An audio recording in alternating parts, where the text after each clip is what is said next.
Vamos falar hoje sobre. Vou falar porque eu acabei de falar e aí eu pensava que estava gravando, não estava gravando, então vamos ter que botar tudo do começo. Vamos falar sobre o Dia do Senhor 2, o Catecismo de Heidelberg, que é adotado por nossa igreja, a Igreja Reformada do Brasil, as IRBs. Então a pergunta começa assim: como é que você sabe que você é um pecador? E a resposta: pela lei de Deus. Então todo mundo fala que é pecador, todo mundo peca, não tem ninguém é bom. A gente já falou sobre isso em Romanos 3. Mas a pergunta é, como é que você sabe que você é um pecador? Pela lei de Deus. Então, se não fosse Deus mostrando ao homem que ele era pecador, o que é pecado? Errar o alvo seria o termo mesmo. Quando você erra o alvo, você peca. Eita, cometi um pecado. João fala sobre isso, que todo pecado é a quebra da lei de Deus. Então, nós somos pecadores e já falamos sobre isso no outro vídeo também. Não porque pecamos, mas pecamos porque somos pecadores. Existe uma... É a mesma coisa? Não. Parece um jogo de palavras, só que é diferente. Lembra da aceroleira? O pé de acerola? O pé de acerola não se torna um pé de acerola após dar a primeira acerolas. Ela já é uma aceroleira. Desde a sua plantação. Já foi plantada ali uma semente de acerola. Porém, em algum momento, se você não conhecer o fruto, ela vai indicar: eita, isso aqui é uma acerola, já deu acerola. Então, igual a criança já é pecadora. Não porque cometeu o primeiro pecado, mas ela vai cometer o primeiro pecado porque já é pecadora. Então, ela não nasce inocente para depois se tornar uma pecadora. Ela já é pecadora. Ela quebra a lei de Deus constantemente, desde pequena. Então, você consegue ver uma criança, duas crianças com um só brinquedo, bebês. Ali você já vê toda a inveja, toda a maldade, toda a impureza, o ódio, querer matar o outro, querer vingança, a cobiça desenfreada. Você vai ver toda a mazela ali desde muito cedo. Então, como é que a gente sabe que é pecador? A gente consegue ver esses rastros, esses resquícios de maldade no coração do homem desde a sua terra infância, como Deus fala lá em Gênesis, né? Desde a sua mocidade, todo desígnio do coração do homem já é perverso. Mas como é que sabemos sobre isso? Pela lei de Deus. A lei foi dada ao homem, primeiramente, para mostrar quem Deus é. A lei é um resumo do caráter de Deus, da sua santidade, da sua perfeição. Ela é um resumo perfeito de seu ser. Mas também é um raio-x, é um atestado de óbito, é um obituário, que as pessoas olham para a lei e falam: Deus é santo e eu não sou. Deus é perfeito e eu sou pecador. Eu quebro essa lei, eu não consigo ser isso aqui. Logo eu quebro, logo eu sou um pecador. Então, a consciência de pecado vem pela lei de Deus. Então, não tem como alguém achar que é um pecador sem que seja para ele exposto à lei de Deus. Isso é muito importante. O que a lei de Deus exige de nós? Cristo resume resumidamente em Mateus 22, do 37 ao 40. Amarás o Senhor teu Deus de todo o teu coração, de toda a tua alma e de todo o teu entendimento. Este é o grande e primeiro mandamento. O segundo, semelhante a este, é: amarás o teu próximo como a ti mesmo. Destes dois mandamentos dependem toda a lei e os profetas. Então chegaram a Jesus e perguntaram: qual é o maior mandamento? Porque o pessoal gosta dessa questão, né? Qual é o maior, qual é o melhor? Qual é o maior? E Jesus fala: o maior mandamento é amar ao Deus, a teu Deus. E alguém pode pensar: ótimo, então só a Deus e acabou. Não, teu próximo também. Então, esse relacionamento vertical e horizontal, que a lei é dada, e aí vou repetir o que eu falei já antes, tem teorias que a primeira tábua de pedra, eram duas tábuas, a primeira falava sobre os 4 primeiros mandamentos, que é a relação do homem com Deus, e a segunda tábua do 5º mandamento ao 10º tratava do relação interpessoal. E já outra teoria fala que era cópia, as duas tábuas eram as mesmas coisas, só que um lado e outro. Mas isso não vem ao caso. A questão é que ela é escrita em pedra para mostrar que ela é perene, ela é eterna. Ela não é algo feito em terra para ir embora, ela é feita em pedra. A lei de Deus foi dada ao homem para mostrar que Deus é santo e o homem não é. E apontar para os seus pecados e apontar para Deus. Ao mesmo tempo que eu olho que eu sou pecador e quebro, ao mesmo tempo eu sei que Deus é aquilo que ali está descrevendo. Deus é perfeito em todo o seu ser. E a pergunta é, você consegue guardar a lei perfeitamente? De modo algum. Por natureza, sou inclinado a odiar a Deus e a meu próximo. Então começa aí, o dia do Senhor 2 já começa a mostrar, olha, você sabe que você é pecador pela lei de Deus. Que lei fala sobre o quê? Amar a Deus e amar o próximo. E aí tem os desdobramentos na lei. O primeiro ao quarto mandamento, depois do quinto ao 10º. E agora, você consegue guardar? Não, por isso sou pecador. Porque eu quebro consciente, inconscientemente, dormindo, acordado, ativamente e passivamente, por ação ou por omissão, eu quebro a lei de Deus. Então, por natureza, eu sou inclinado a odiar. O homem odeia naturalmente. Por isso que esse mandamento, quando vem a amar, a orar pelos que perseguem, a perdoar, a ser misericordioso, a ter paciência, a questão toda,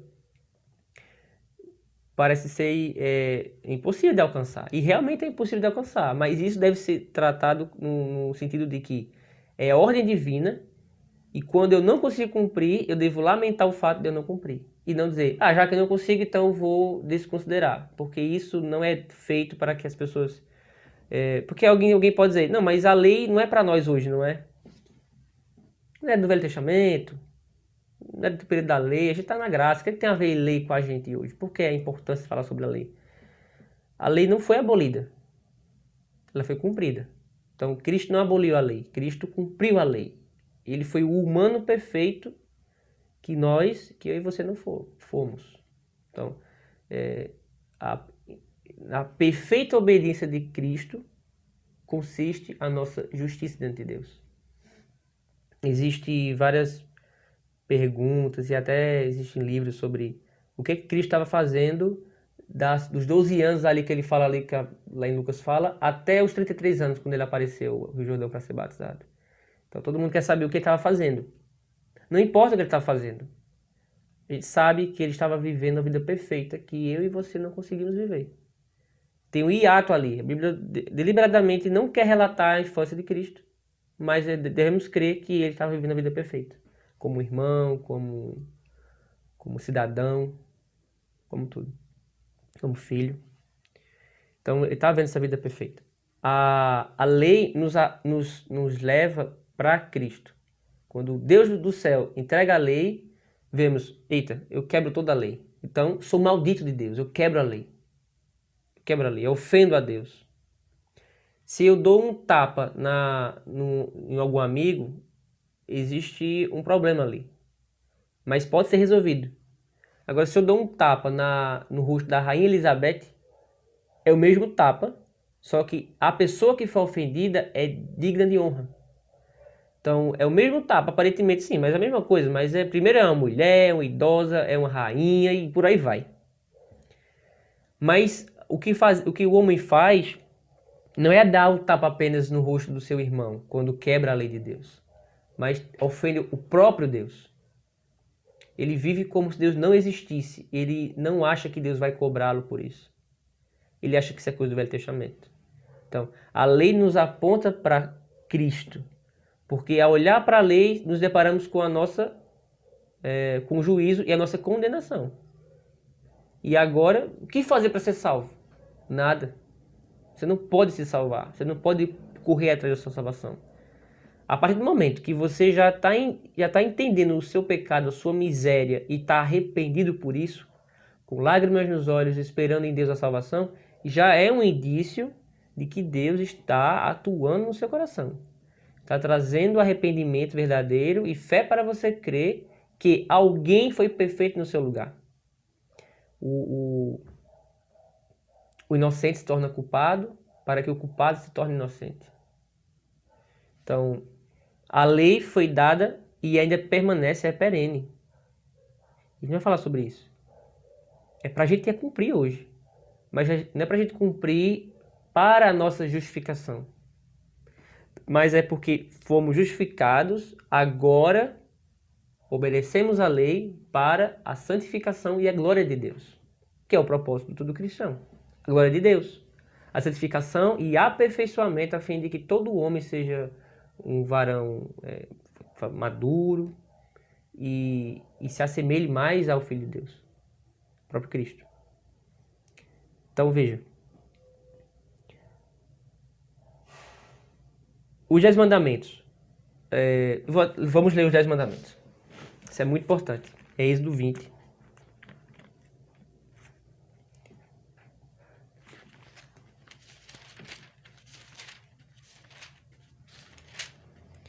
Então falou Deus todas essas palavras. Eu sou o Senhor teu Deus, que te tirei da terra do Egito, da casa da servidão. Então, Deus primeiro redime o seu povo, esse ato redentivo de tirar o povo do Egito e atravessar em segurança e matar seus inimigos e preservar o seu povo, é o ato redentivo de Deus. Esse povo pertence a Deus, ele resgata. Esse povo ficou um tempo ali, quando teve a fome lá, naquela época de José, ficaram por mais tempo que deveriam ficar, acabaram servindo de escravo na época de Faraó. Então ficaram 400 anos, por volta de, 150 anos viraram escravos, os outros 250 eram homens livres. Ficaram muito tempo. Deus levanta um libertador, então Deus liberta com mão poderosa e sempre faz questão disso. O Salmo sempre fala sobre isso, como Deus com mão poderosa tirou o seu povo de lá. Então Deus lembra que esse povo tem um dono e lembra isso a Faraó e lembra a eles mesmos que eles pertencem a Deus. Povo pactual, povo da promessa. Deus falou que esse povo iria herdar a terra, falou isso lá para Abraão. Deus está cumprindo a promessa. Então é o Deus que está intervindo providencialmente e cumprindo sua promessa. Deus pega o povo lá e mostra que ele é o Senhor daquele povo. Depois de salvar e mostrar que ele é o Senhor, que ele é o dono, Salvador e Senhor, agora ele mostra que ele é o legislador, porque ele dá a lei. E essa lei é dada pontualmente depois da redenção e não antes, para que ninguém achasse que no cumprimento, na observância da lei, Deus salvasse o povo. Não, Deus salva e aí Deus fala, agora vocês vão viver de forma diferente dos outros. E é por essa lei que vocês vão ser guiados. A lei conduzia o povo a Cristo, porque pela observância à lei e por quando quebrava, sempre houvesse arrependimento e sempre lembrasse ao homem que o homem é pecador e precisava de um Salvador Redentor, a promessa era estabelecida e avivada no coração dos pecadores. Sempre, olha, somos pecadores, mas um dia Deus vai acabar com isso. O sacrifício está sendo feito para perdoar os pecados, mas um dia Deus vai pôr fim a isso. Então sempre era lembrando ao pessoal e conduzindo, como Paulo fala, era um aio até Cristo. Então, essa lembrança era sempre trazida na mente do pessoal. E agora, como Deus é Senhor, dono do seu povo e Redentor, ele também é o legislador. E agora ele fala, eu sou o Senhor teu Deus. Então é uma questão pactual de não só vocês me pertencem, mas eu sou de vocês. É uma situação pactual, onde Senhor e servo. Eu sou o Senhor teu Deus que te tirei da terra do Egito, da casa da servidão.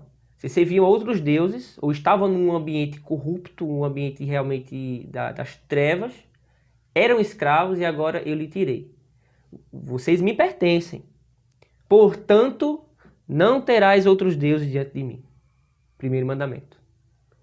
Segundo, não farás para ti imagem e escultura nos céus, nem embaixo na terra, nem nas águas debaixo da terra.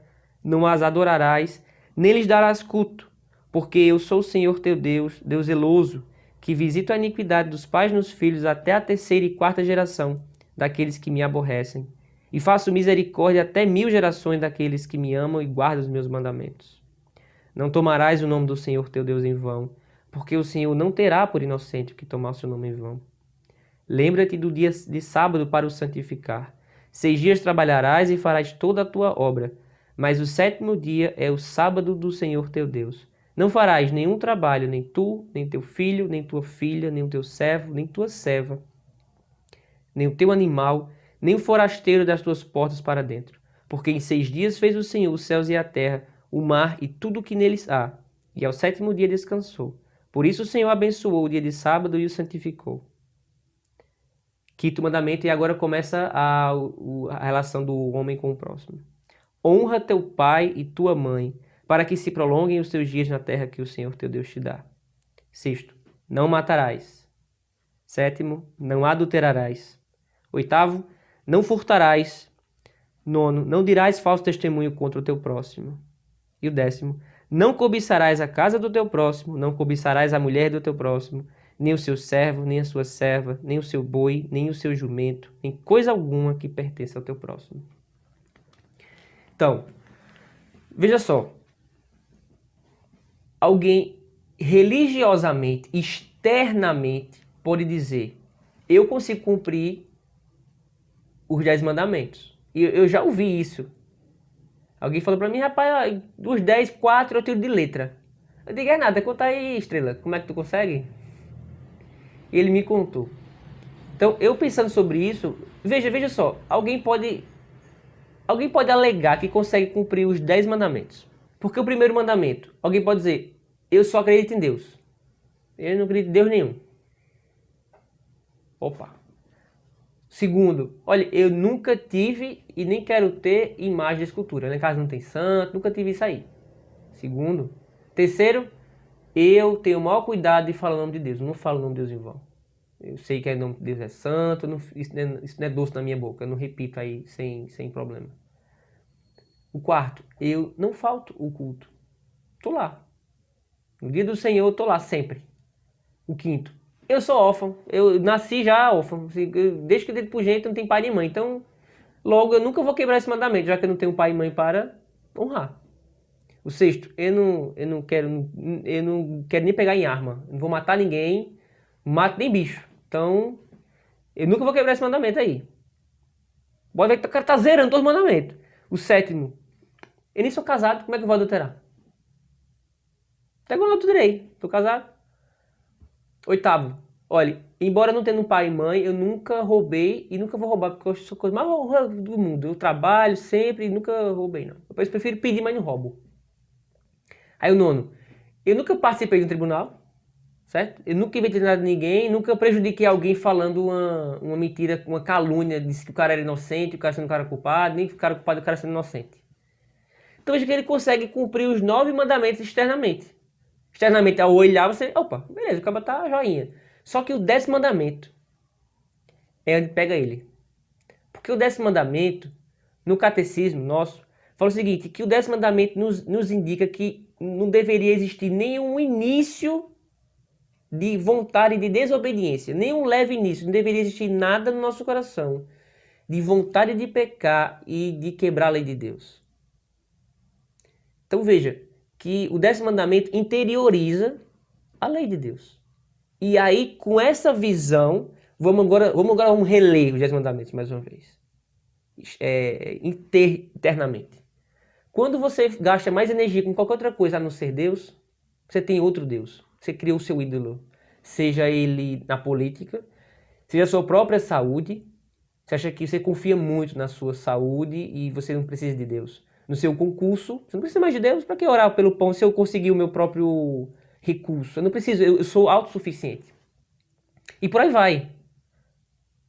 Cristo resume toda a lei, os 5 mandamentos e a lei de forma geral, amar a Deus e amar o próximo. Então, se eu não consigo, se o maior mandamento é amá-lo, a quebra desse mandamento é o maior pecado. Se o maior mandamento é amá-lo, o pior pecado é não amá-lo. É não servi-lo, é não querer, não buscá-lo, não desejá-lo, não honrá-lo, não temê-lo. Segundo, mas eu não tenho imagem nenhuma de escultura. Mas você faz Deus para você. Você faz deuses. Você não faz Deus com as suas próprias mãos, mas o seu coração é uma fábrica de ídolo, como diz Calvino. Quando o ídolo sai de um local, entra outro. Isso é política. Pessoas votam e se devotam. Falavam mal de um tal partido e tal presidente e achavam que outros eram cegas e burros porque idolatravam. Sai, entra outro, a cegueira e a tolice tomou de conta no coração. O 3º mandamento, toda vez que você não preserva a verdade sobre Deus, você está deixando o nome de Deus ser banalizado na boca dos ímpios. Quando você é omisso em relação a isso. Ou quando você mesmo reproduz um engano sobre Deus e quem Deus é. Quando a serpente falou, não, mas Deus não falou isso, Deus está mentindo para você. Ele não quer que você seja igual a ele. Então, naquele momento, o casal já ouviu alguém distorcer a palavra de Deus, usar o nome de Deus levianamente e foi enredado pelo pecado.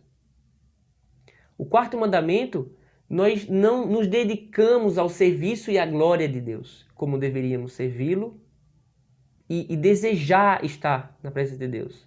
Somos fracos nisso. Rapidamente deixamos de ir à igreja, rapidamente deixamos de ouvir a palavra de Deus, rapidamente deixamos a comunhão dos santos, momento de oração, momento especial, momento solene, onde Deus está reunindo o seu povo para, no encontro pactual, falar do seu povo, o seu povo responder em louvor, em oração e submissão. O quinto mandamento não fala sobre só os pais e mãe, os pai e a mãe. Mas toda autoridade deve ser tida como honra. Romanos 13 fala sobre isso, que o Estado tem a espada na mão e não deveria temê-la. Quem não é um criminoso não deveria temer. Fala sobre a pena de morte, por exemplo. Isso é assunto para outra coisa, mas fala sobre a pena de morte, que está na mão do Estado, não na mão sua como um vingador, mas na mão do Estado que Deus ordenou para que eles cuidassem do bem comum. Não fosse um Estado inchado como temos hoje, e vários impostos, que é imposto sobre nós.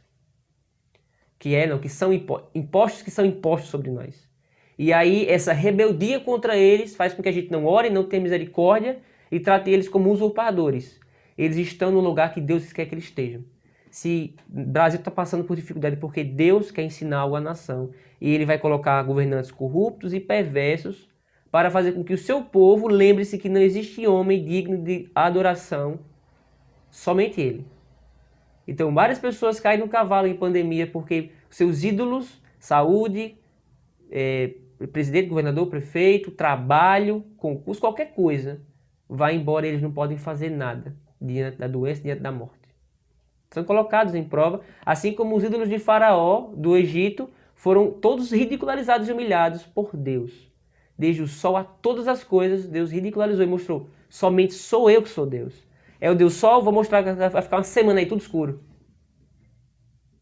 Então, não é o sol, sou eu. Eu sou o Senhor do sol, eu que criei ele. Então, agora o oitavo mandamento, né? Não, oitavo não, o sexto mandamento. Não matarás no mato. João fala que aquele que odeia seu irmão é assassino. E assassino não tem parte com Deus.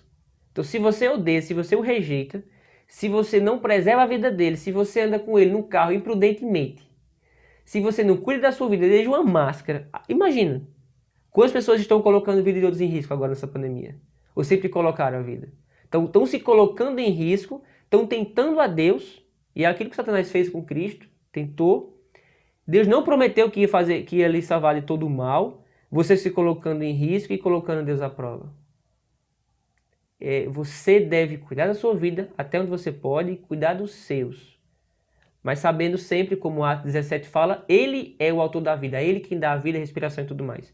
Então, eu vou preservar a minha vida, mas não é porque eu como muita terra quando era criança, ou que eu malho, como bem, não tomo isso, não tomo aquilo, tomo água e durmo bem, que eu vou conseguir viver mais um dia de vida. Porque nem o melhor médico, a melhor medicina, vai fazer com que você viva mais um dia, ou o próprio Satanás vai fazer com que você viva um dia a menos daquele que Deus estabeleceu. Então não são seus cuidados que vai lhe dar mais um dia, não são álcool em gel na mão, máscara, não é isso. Mas devemos fazer, nos submetendo a Deus que é autor da vida, sem tentar a Deus, preservando a minha vida e a do próximo até onde eu posso ir. Mas sabendo sempre que não está na minha mão o poder da minha vida. Deus que preserva a minha vida, Ele que me dá a minha respiração. Dia de vida, meu coração bate 90 mil vezes por hora, ou por dia, nem lembro, fiz a conta. E nenhuma das vezes que bateu fui eu que ordenei que ele batesse. Então, mas eu devo preservar a minha vida e dos meus. E nisso consiste o sexto mandamento. Não assassinarás deveria ser mais a forma correta, ou seja, não se vingue, não mate por vingança. Não vá lá e tire a vida, você não pode tirar a vida de ninguém, essa é a ideia. E aí chega o sétimo mandamento. Não adulterarás. Isso aí, meu amigo. Você não precisa estar casado para adulterar. Quando Jesus fala, olha, se você olhar para uma mulher com intenção impura, você adulterou com ela, já respondeu, né? O que é o sétimo mandamento? Toda impureza, a insatisfação que você tem com o seu companheiro, com a sua companheira. E aí leva a ter pensamentos impuros, carnais, ou qualquer leve indício. Está aqui. e não precisa. O ato em si de trair fisicamente. Mas o desejo de fazer isso já é pecado, já é adultério. E agora o 8º mandamento, roubo. Então, o roubo, né? Se eu tomar alguma coisa, tem o roubo, tem o furto, né? O roubo e o furto. O roubo é por violência, o furto é sem violência, você foi lá, pegou sem ninguém ver. Então, não sei lá, nunca roubei uma bala na Americanas. O pessoal fala que Americanas é fácil de roubar a bala. Deve ser. Então, não é isso. Desde que o catecismo fala pela aparência do direito, nem pela aparência do direito. Não, mas é direito meu, cara. Eu não vou abrir de mão, não. Mas quando você está lesando alguém pela aparência do direito, ou seja, aparentemente você tem direito àquilo, mas você está fazendo um xadrez 4D, uma manobra gigante para conseguir aquilo, mas sabe que você está lesando o outro, o que a Bíblia fala? Sofra o dano. Salmo 15 fala sobre isso. Aquele que jura se retirar, nem mesmo quando sofre o dano. Então, você promete algo e aí você, poxa, eu vou levar prejuízo, mas você falou que ia fazer, você não pode lesar o outro. Se alguma parte for lesada, que seja você e não o outro. Então, você está recebendo algum benefício de alguma coisa sem dever receber. Está lesando, está roubando. Se é salariado por casa própria, está recebendo com a sua família. Você está desviando água, gato, de energia. Você está pegando alguma coisa irreverente sem dar o preço justo. Você não está fazendo negociação com a outra parte, está sendo lesada. Você sabendo disso. É balança injusta. O provérbio fala sobre isso, que isso a Deus é abominável. Esse tipo de balança que não é precisa, você altera a balança. Isso na lei do homem já é crime, mas antes de ser crime já é pecado. Se a balança estiver errada sem aquele lá, meu amigo, é multa de fechar o estabelecimento. Mas diante de Deus também é pecado, não é só crime. Então roubamos o tempo de outro quando chegamos atrasados, roubamos coisas dos outros, direito de outros, porque tiramos aquilo dele. Não, mas é direito meu. Então até por aparência de direito você não deve lesar ninguém. E se alguém só é lesado é você que tem que ser. No mandamento, fala sobre... no mandamento fala sobre... Eita, como é que eu esqueço? Falso testemunho. Porque testemunho é um peso que determina a vida do outro. Um testemunho verdadeiro, um testemunho falso, vai determinar o futuro de outra pessoa. Vocês falam, não, foi ele sim, eu vi ele, foi ele que matou. Você quebrou o cara. Ou você sabendo que é, senão não é não. Perjúrio. Você compromete a vida, você faz uma vítima não ter a justiça que deveria ter, de ser vingada, até um agressor ser impune por causa da sua... Então, a ideia é justamente essa questão do testemunho. Então quer dizer que só vou quebrar se eu for para o tribunal? Não. Se você comprometer a integridade de outra pessoa por palavras, é pecado. Não, mas eu só falei a verdade, eu não menti não. Mas se essa verdade for com o intuito de prejudicar a vida social dela e que pessoas se afastem dela porque você quis manchar a reputação dela, você que pecou. Porque não é só falar sobre a verdade, não, mas não menti, eu falei, ele pegou mesmo, ele fez isso mesmo.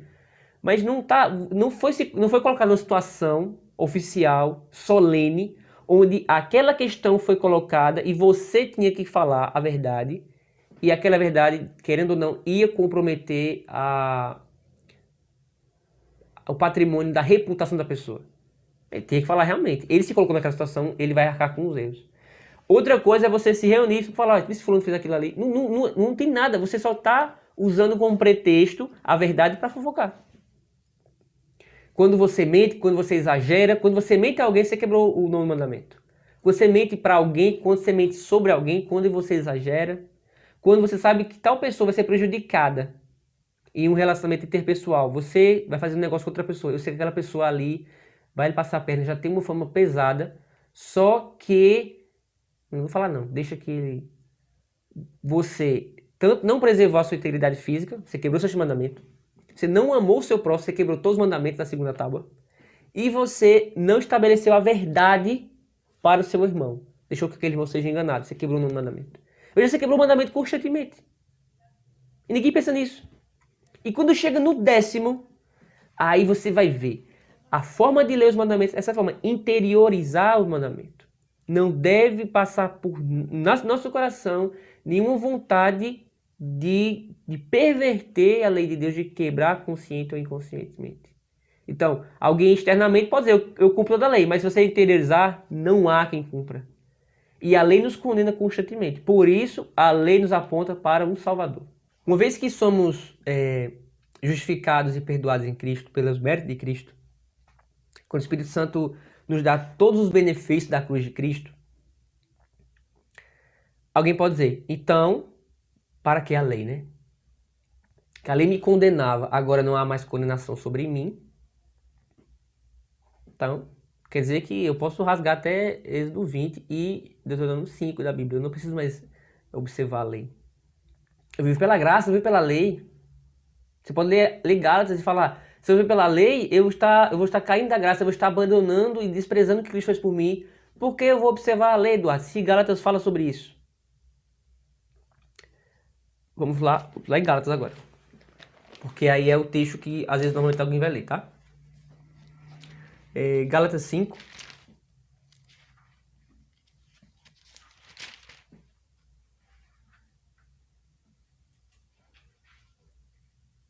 Aliás, perdão, não é a Gálatas 2, versículo 21.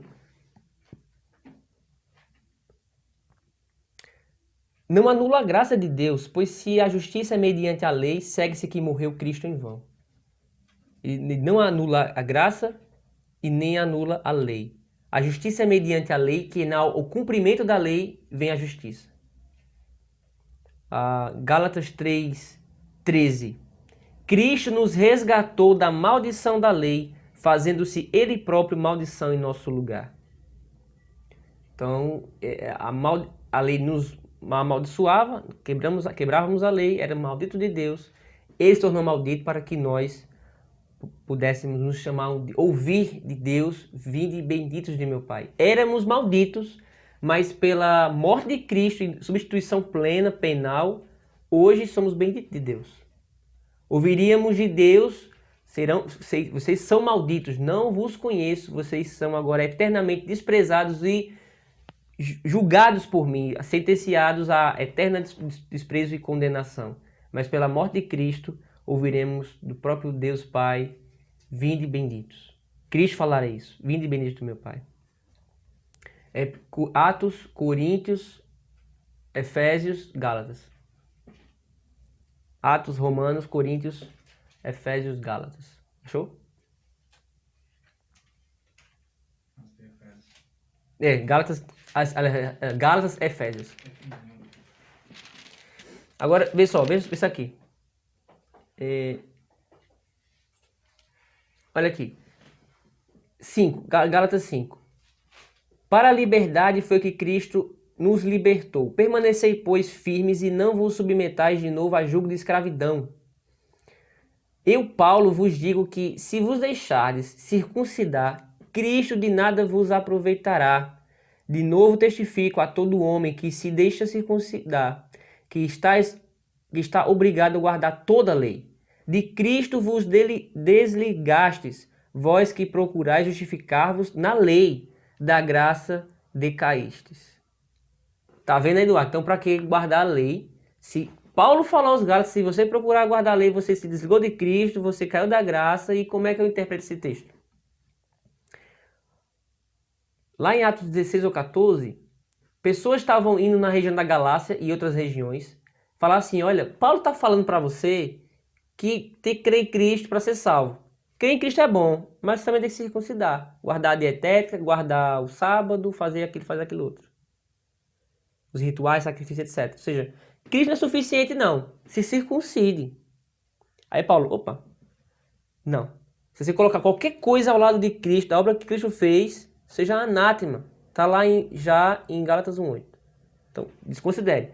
O que Paulo está falando? Se aqueles que procuram se justificar na observância da lei, abandonam e menosprezam o que Cristo fez na cruz. Ele sim cumpriu toda a lei. Se você quer se justificar, então cumpra toda a lei. Você vai conseguir? Não. E você vai ser amaldiçoado, porque você vai ser julgado e condenado pela lei. A lei vai ser o seu próprio juiz e vai lhe condenar, porque ela vai lhe mostrar que você não consegue cumprir. vemos agora que não conseguimos cumprir. Imagine cumprir desde de nascimento até o último dia de vida. Não conseguiremos. Então vamos nos ligar de Cristo. Porque o que Cristo fez por nós, nós não podemos anexar nada do que ele fez. Nem 0,001 de alguma coisa. Porque se fizéssemos isso, o que ele fez, falando tetelestai, está consumado, não faria sentido. Porque ele não falou, eu fiz a minha parte agora com vocês. Ele falou, está consumado. A obra de salvação, a propiciação, a redenção, a expiação, a justificação, eu conquistei exatamente agora na minha morte e vou ressuscitar para a justificação da igreja. Então consiste a vida de obediência, morte e ressurreição, entronização de Cristo. Todos esses atos redentivos garantem-nos a salvação. Garante-nos que Deus aceitou a obra de Cristo. Portanto, lei não é para nossa justificação. Porém, ao chegarmos a Cristo, a lei nos leva a Cristo. A lei nos aponta que somos pecadores, merecemos o desprezo e a ira de Deus e nos faz desesperadamente correr para Cristo. E ao chegar em Cristo, depois da justificação dos pecados, a adoção, todos os tesouros que ele conquistou na cruz, agora ele nos encaminha de volta para a lei, para que ao viver pela lei, observando a lei, na graça, tenhamos a vida de santificação e de amadurecimento na fé. Não é mais para se justificar, é para se nos santificar. A vida de gratidão agora de um filho de Deus é baseada na observância da lei. Mas não nos enganemos, a observância da lei não para a nossa justificação. Não é para ser salvos ou para ser aceito ou para ser perdoado. Porque fomos aceitos, perdoados e salvos pela obra exclusiva de Cristo. Agora ele nos manda de volta à lei. Agora vivam a vida de gratidão. Sejam gratos por essa salvação. E como é que eu posso ser grato, Senhor? Cada um pode fazer o que quiser? Não. A lei vai lhe orientar como viver. A como me servir e como amar o seu próximo. Honre seus pais e honre as suas autoridades. Não mate, não odeie e preserve a sua vida e as demais. Não tenha desejo nenhum impuro no seu coração e seja fiel ao seu cônjuge. Não roube e não dê prejuízo a ninguém. Não fraude, deixe as pessoas... Se vê algum tipo de lesão, que seja você que seja lesado. Não fale mal de ninguém, não fofoque. Cuidado com a sua língua, não acabe com a reputação de ninguém, mesmo que sendo por uma fofoca gospel. E 10º, não deixe que nenhum pensamento ou vontade tome você para que você quebre deliberadamente a lei de Deus. E os primeiros também falam sobre honrar a Deus, servi-lo, amá-lo apenas, confiar nele, esperar, nele confiar, esperar dele todo o bem, depositar toda a nossa confiança, ficar livres de ansiedade, porque é ele que nos guarda e nos preserva, é ele também que nos dá vida, respiração e tudo mais. Não devemos falar o nome de Deus em vão. Ah, Senhor Jesus, graças a Deus, oh glória, não é o quê, com figurinhas, com imagens, com qualquer outra coisa, porque não devemos querer ser mais sábios do que Deus. Ele proibiu qualquer representação dele, porque nós não conseguimos representá-lo na sua perfeição. Uma foto não consegue representar perfeitamente a coisa em si. Suas complexidades, é toda a questão. É só uma imagem. Imagine uma imagem de Deus. Então, nem por meios acadêmicos, didáticos, não poderemos ser mais sábios do que Deus. E nem o nome de Deus na nossa boca deve ser blasfemado. E a verdade de Deus deve ser preservada na igreja e também em nossas vidas. Não devemos quebrar o 3º mandamento, falando besteira ou ouvindo alguém falar e não repreendê-lo. Devemos assumir o dano. Devemos realmente defender a verdade. Se um cachorro iria ficar indignado se o seu dono fosse agredido, nós, muito mais, quando vemos a verdade de Deus ser corrompida, ser atacada, disse Calvino. Então, veja que os mandamentos nos orientam a viver essa vida santa agora, com a perspectiva no lugar correto, não para nos justificarmos, mas para viver uma vida de gratidão e de aperfeiçoamento e de amadurecimento. Então, mais uma vez, os 10 mandamentos foi dado depois de Deus ser salvado o seu povo. E aí ele é o Senhor, porque ele é o dono, ouve Senhor, ouve Israel teu Deus, só tem um Deus, só existe um Deus, eu sou o teu Deus. Então mostra que a possessão, o senhorio de Deus, e agora por ele ser dono, ele pode legislar. Então nós pertencemos a Deus e por isso devemos submissão a ele. Nós temos um dono, nós nos reportamos a alguém. E voltando àquele assunto, Mesmo quem não quer se reportar, mesmo quem nega a existência de Deus, essa lei cósmica que rege todo o universo, todos estão debaixo dela. Não conseguimos fugir dela. Todos são pecadores, todo mundo quebra a lei de Deus. Como é que eu sei? Porque eu não consigo cumprir.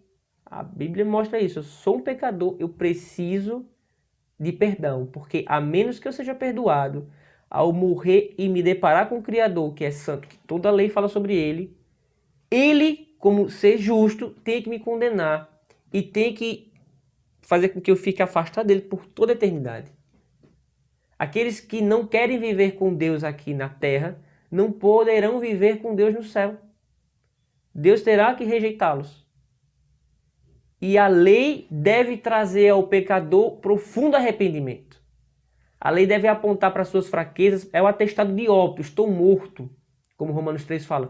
Todos se fizerem inúteis. Ninguém busca Deus, ninguém quer Deus, ninguém entende Deus. Não existe o livre-arbítrio do homem procurar Deus, a menos que Deus, pela lei e pelo evangelho, mostre a desgraça do pecador e logo em seguida mostre o Salvador.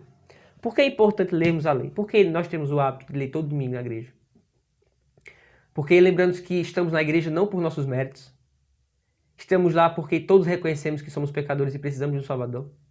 E mais uma vez mais, nós reconhecemos a grandeza de Deus na sua lei e a grandeza de Deus e na sua misericórdia na salvação de pecadores como nós. Merecíamos o inferno por ter quebrado toda a lei e estamos reunidos em uma só fé, em um só Espírito, porque o Filho de Deus morreu por nós. O inocente se tornou culpado. Não ficou por isso mesmo. Lembra que eu falei? Se Lázaro tivesse sido capturado, tivesse ido para o tribunal, e lá o juiz tivesse inocentado ele, o juiz e Lázaro teriam sido odiados pela sociedade. Você é mais corrupto do que Lázaro.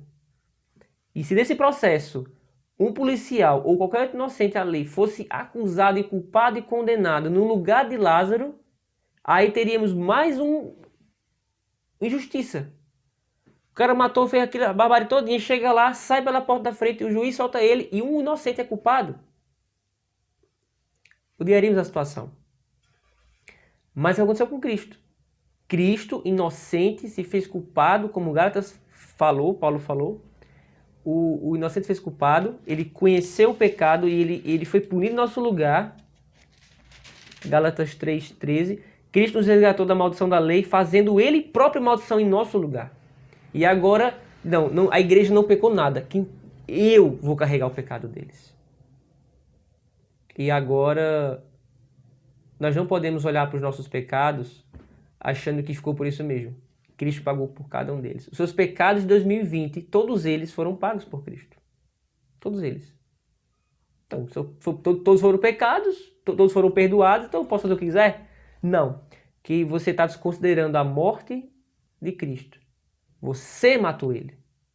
A culpa é sua.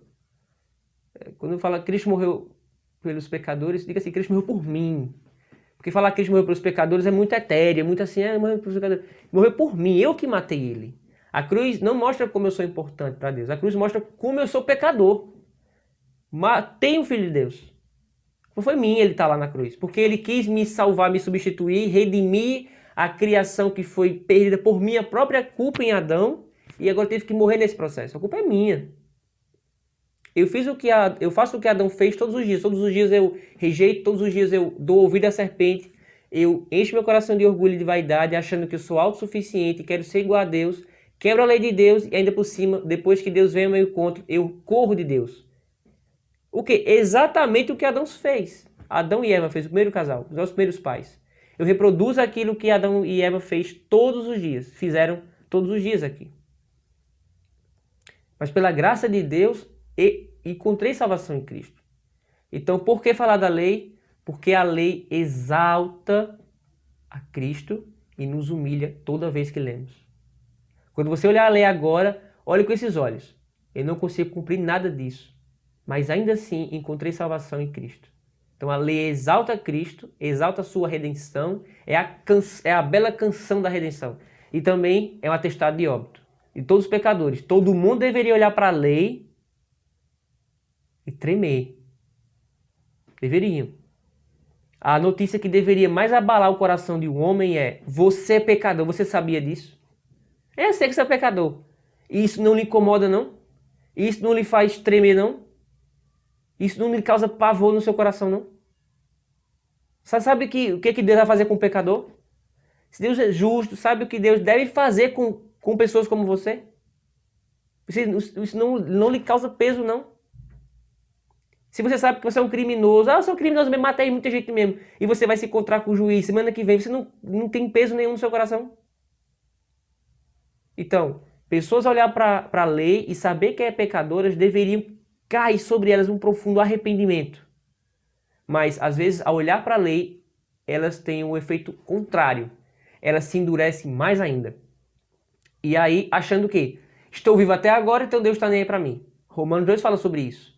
Que a misericórdia de Deus e a sua paciência deveria nos levar ao arrependimento. Mas pela dureza do nosso coração, acumulamos todos os dias juízo contra nós mesmos. E sabeis vós que ele há de julgar cada um segundo suas obras. É o que Romanos 2 fala. Então pessoas deveriam olhar para a lei, sou pecador, e deveria temer. Deveria ter um temor por isso, muito grande. Ao falar que sou pecador não deveria ser algo banal, sou pecador. Não, sou pecador. Eu quebro a lei de Deus. Eu ofendo alguém que não deveria ser ofendida. Eu dou um tapa no rosto de Deus. Todos os dias. Com a minha vida, com as minhas ações, com a minha conduta. Eu estou perdido. Como faço para ser salvo? Como faço para sair desse juízo? Recorra a Cristo. E Cristo, que morreu por você, vai lhe garantir o perdão, a adoção, justificação, propiciação e expiação. Tudo o que você precisa está em Cristo. Deus não vai lhe dar perdão ou coisa... Deus vai lhe dar Cristo. E tudo o que você precisa está em Cristo. E aí Cristo vai lhe mandar de volta para a lei. Para que, ao observar a lei, você viva uma vida santa, digna do Evangelho, e seja amadurecido e santificado na observância dela. Mas não para ser justificado, mas porque já foi justificado, você vai observá-la.